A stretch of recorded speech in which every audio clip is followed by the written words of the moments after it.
No edibles, no patch, no CBD, no Delta 8, no nothing. I'm not gonna lie, about like 4 days ago, I did smoke a cigarette at the Dallas airport. And I think the man was homeless. He was just a man sitting outside, and I was with Prince. I was the long day. They canceled my flight. I was at the airport all day because I had my flight from Brownsville to Dallas at like 5 a.m. And then I landed in Dallas, like 8 a.m. My flight was supposed to be at 9. And then that one got rescheduled from 9 to noon.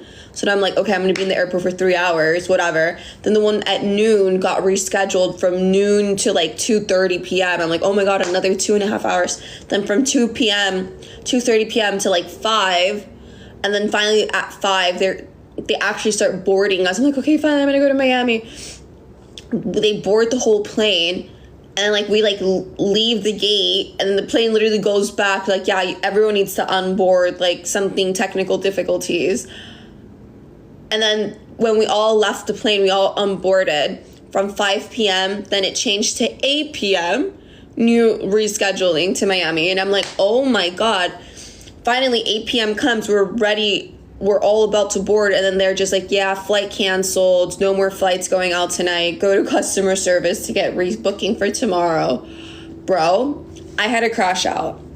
I literally had to crash out. It was so, so bad. And I asked for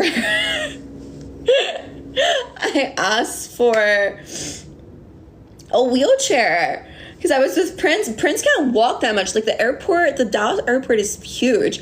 Prince was like panting. He's going psychosis. He hasn't eaten and drank water all day. He's starting to see things and growl at people because he gets very like schizo. And I'm like, I'm gonna need a wheelchair. And they're like, what? And I'm like, he's a service animal. So I started going crazy. I'm like, I haven't taken my medication. They're like, okay, ma'am, calm down.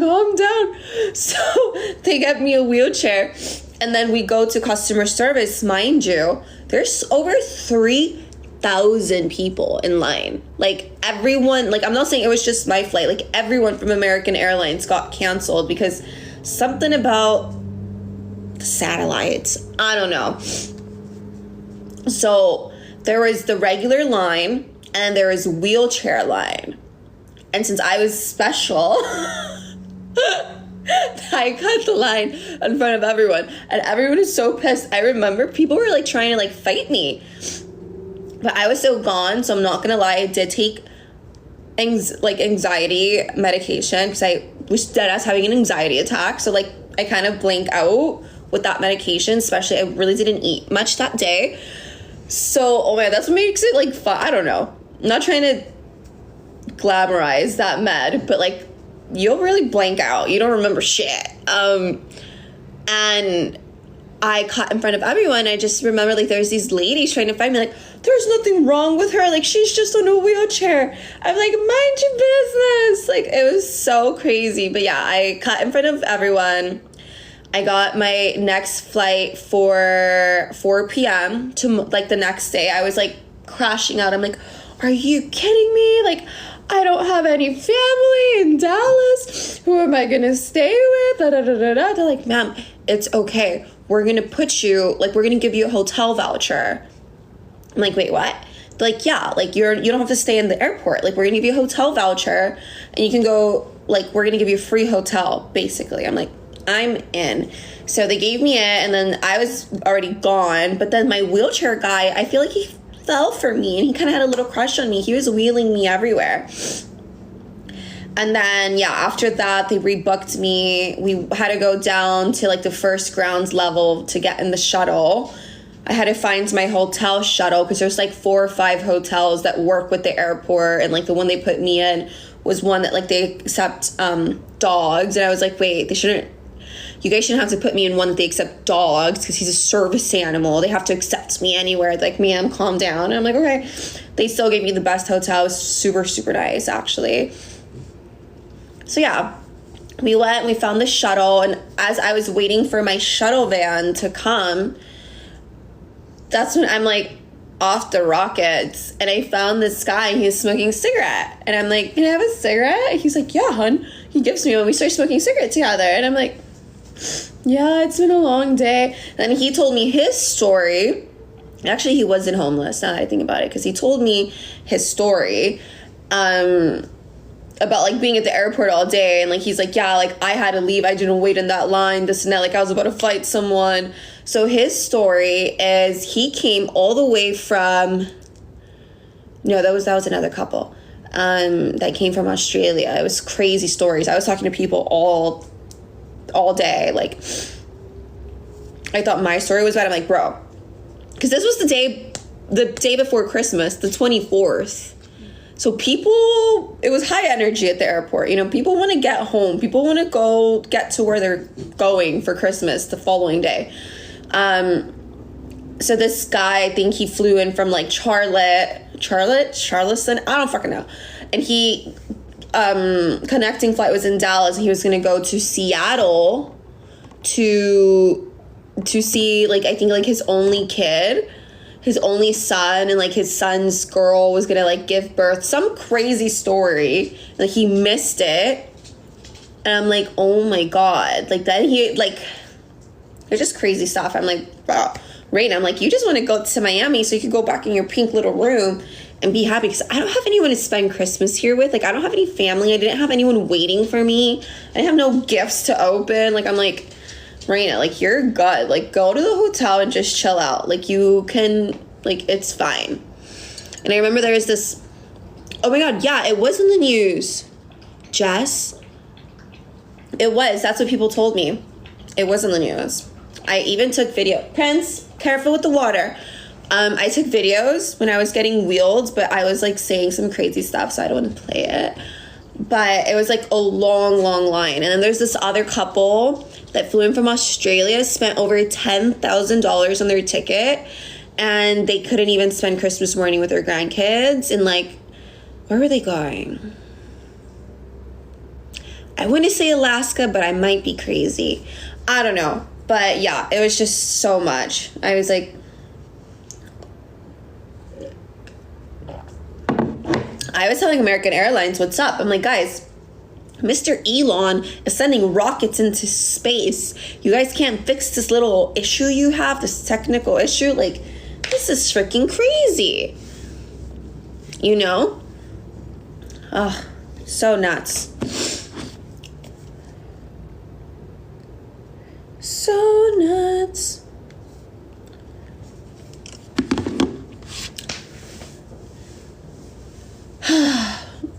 Prince, are you suntanning?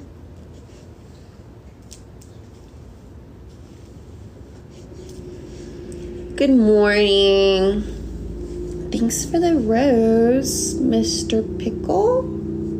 I love pickles. Do you inhale the cigarette or do you fake it? I don't even know. Yes, I did spend Christmas alone. But it's okay because I celebrated the 23rd with my family back in Texas. But that didn't even go that well. I'm not going to lie. I got into the Christmas spirit. But someone in my family, cuckoo, I thought I was the craziest. I'm not. They ruined Christmas for everyone. And I realized I'm never coming to Texas for Christmas again. Ever. I'm like, I spent too much money on flights. And then I went to Beverly Hills too for like 3 days trying to be sweet to someone. And like, ugh, it was just... You know, I think the thing about family, you need to understand you can't change them. And once you realize, like, they are who they are, you can't really change their personality or their character, then you start accepting it. And people don't change, especially older people.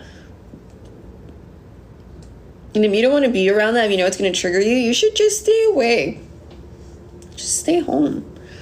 Every other year before that, I've spent Christmas alone. And I was fine here in Miami. Like, I never had anyone. I don't know. Oh, just...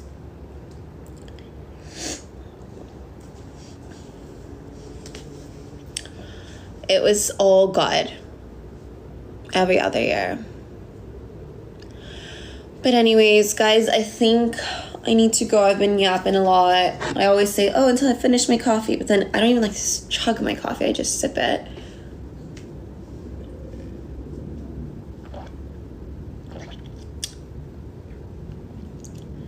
This year was definitely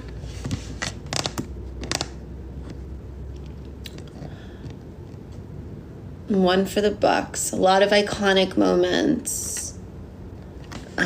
And that is the chapter. We're closing the chapter of 24. One thing really cool about me and my birthday, so I was born January 2000. So every time the year changes, like we're closing the year 2024, I'm closing my my year of being 24. Like I turn 25 next month.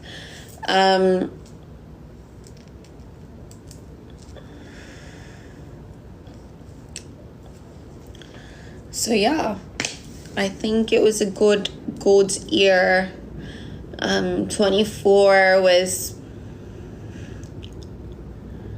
good to me. It's always good to me. Why so much filler? I haven't gotten filler since I was like 18. Ugh.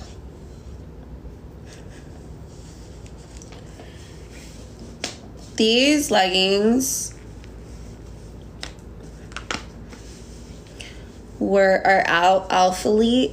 I'm not crazy about the brand, but I'm like, I have to wear them one day. So today is the day. And I'm also going to get rid of most of my Lululemon clothes because yesterday I went to the gym and I had this size 2 bra. And it's just so tightening, and like there's nothing worse than going to the gym and you literally can't breathe because it's like cutting into your skin, and I'm like, I'm getting rid of it. So I need to post all of that on my Poshmark account. And yeah, I have a lot of work to do.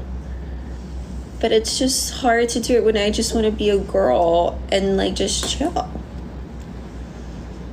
I literally just want to chill. Need size 4. Really, oh yeah, I know. Size 2 is really small, and I'm typically a size 4. I don't know why I have size 2. Like, my boobs are literally almost triple D. But even like my size 4s of that style of bra, I'm like, should I just get rid of it? Because it's like the real tiny ones. I'm like, these are for girls to have small little boobies. And like, I don't know, maybe my brain is finally developing, but like I want like bigger covered clothing, like t-shirt. I don't know.